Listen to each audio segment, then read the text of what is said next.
baiklah. Bismillahirrahmanirrahim. Alhamdulillahirabbil alamin. Wassalatu wassalamu ala asyrafil anbiya'i wal mursalin wa ala alihi wa sahbihi ajma'in. Allahumma salli ala sayyidina Muhammad. Allahumma salli ala sayyidina Muhammad. Allahumma salli ala sayyidina Muhammad. Assalamualaikum warahmatullahi wabarakatuh.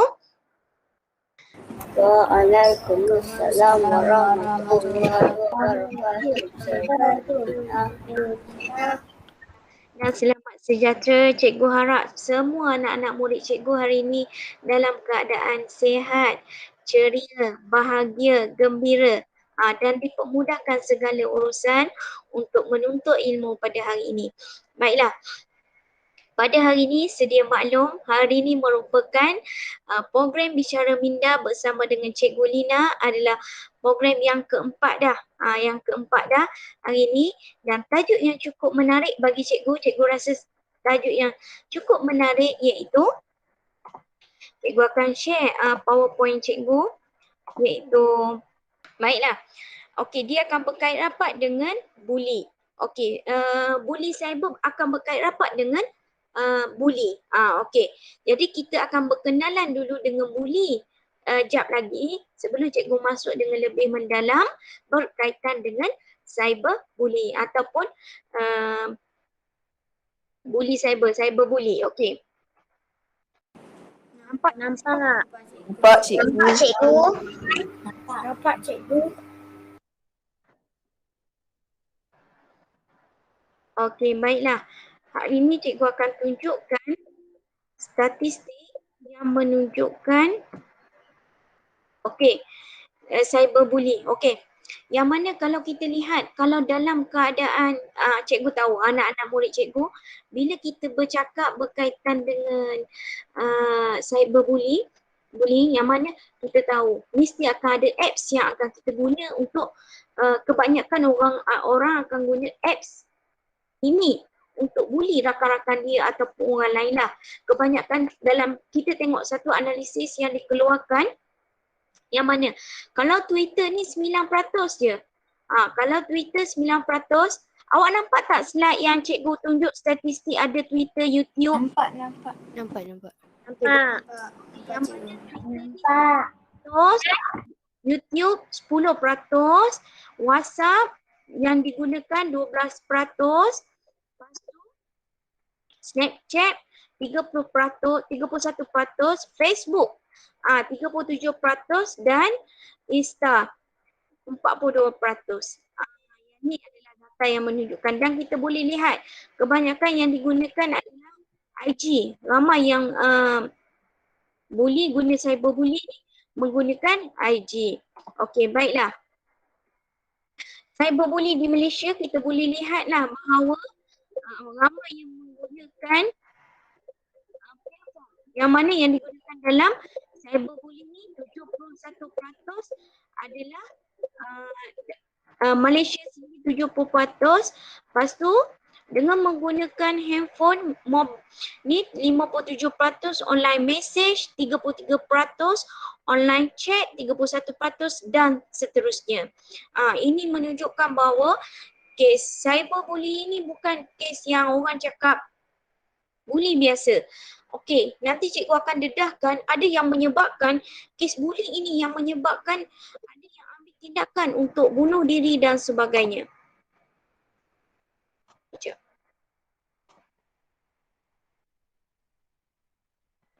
Okey, nampak slide cikgu balik tak? Nampak. Akan terus kepada slide bully. Apa yang dimaksudkan dengan bully?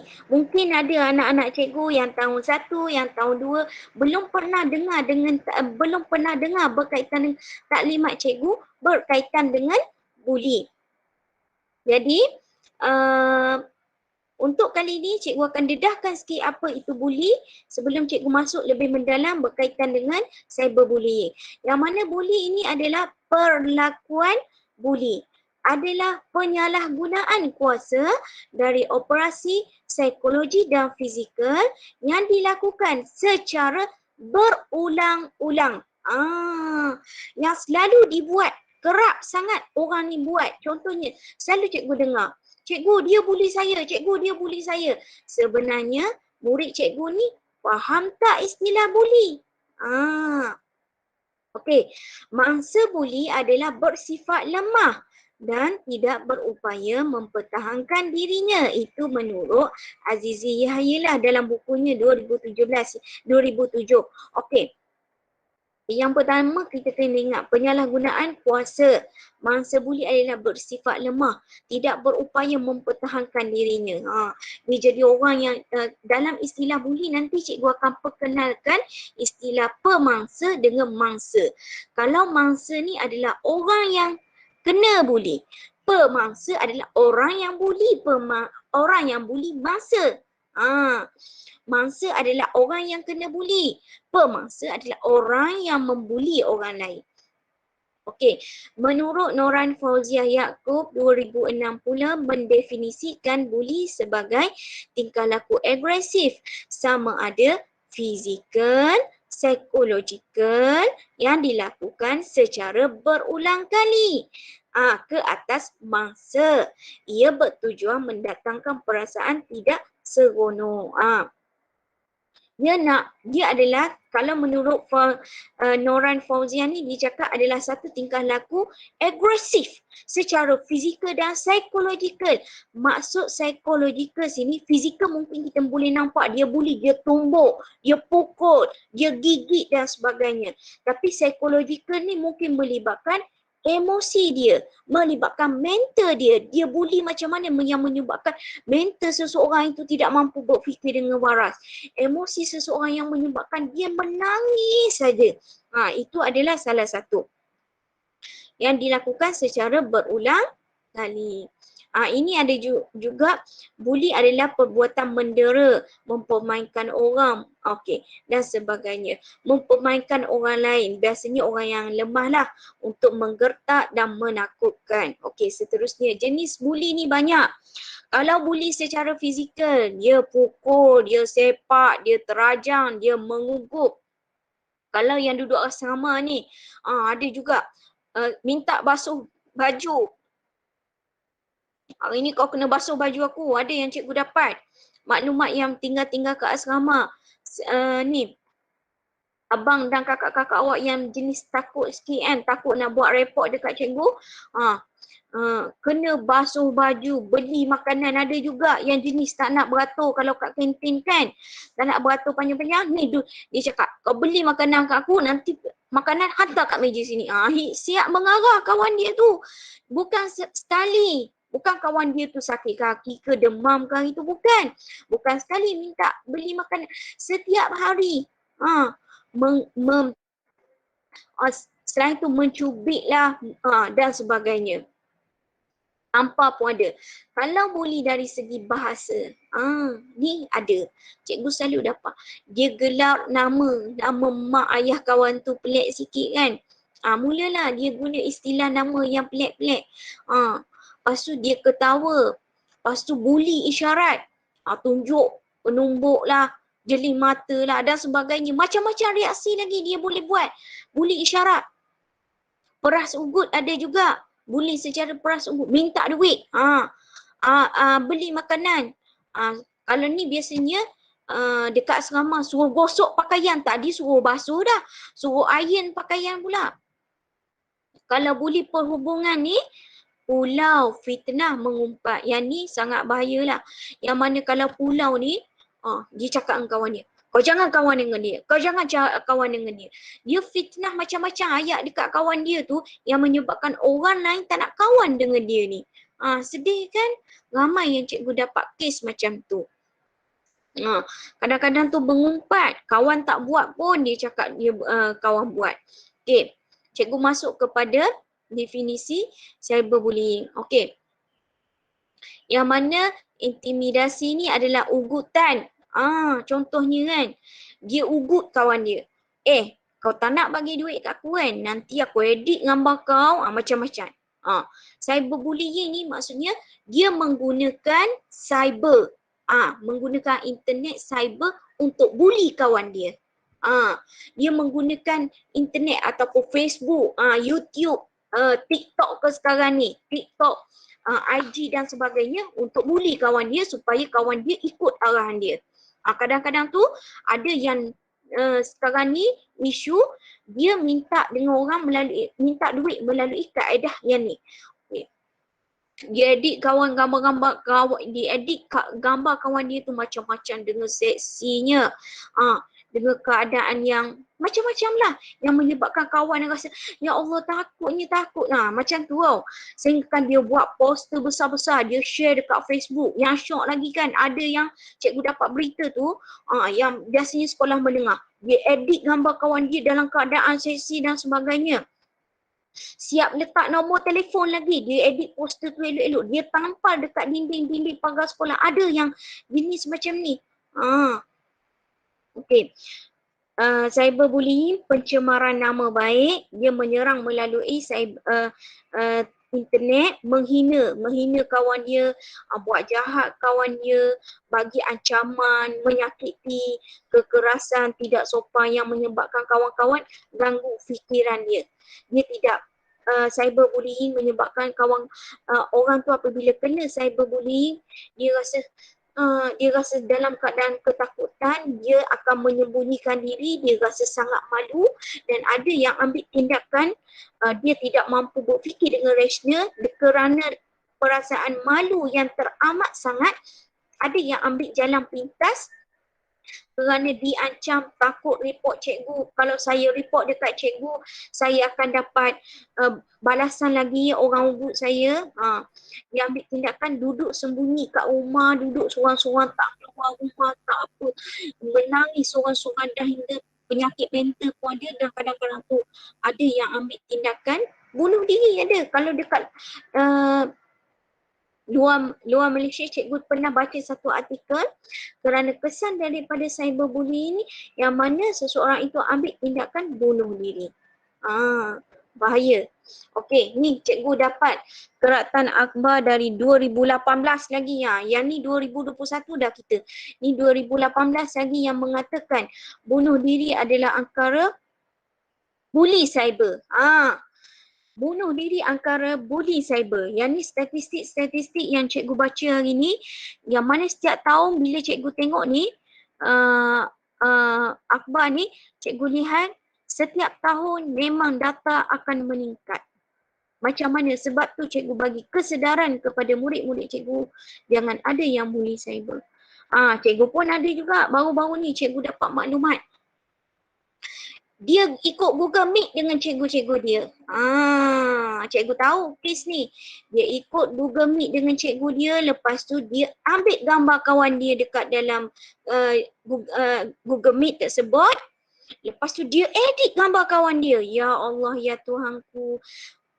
Wahai anak-anak murid cikgu, macam mana ilmu nak berkat sekiranya ketika cikgu menyampaikan ilmu dekat awak tak fokus. Tak fokus satu. Ambil gambar kawan awak, crops, edit, lepas tu masukkan dalam grup, lepas tu duduk share dengan kawan-kawan, duduk sembang, lepas tu duduk ketawa. Elok ke perangai macam tu? Cikgu nak tanya. Mohon respon. Elok ke perangai macam tu? Tak. Tak cikgu. Tak cikgu. Tak elok cikgu.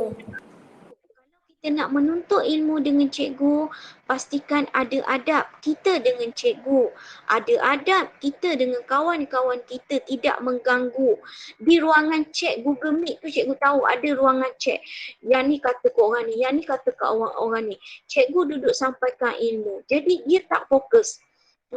Sehingga kawan tu macam-macam bahasa yang dia guna, kata-kata kesat dia kata kat kawan dia, macam mana ilmu tu nak masuk dalam hati. Kalau pelajar tak fokus, murid-murid tak fokus, cikgu ni penuh bersemangat buat Google Meet untuk sampaikan ilmu dekat anak-anak murid.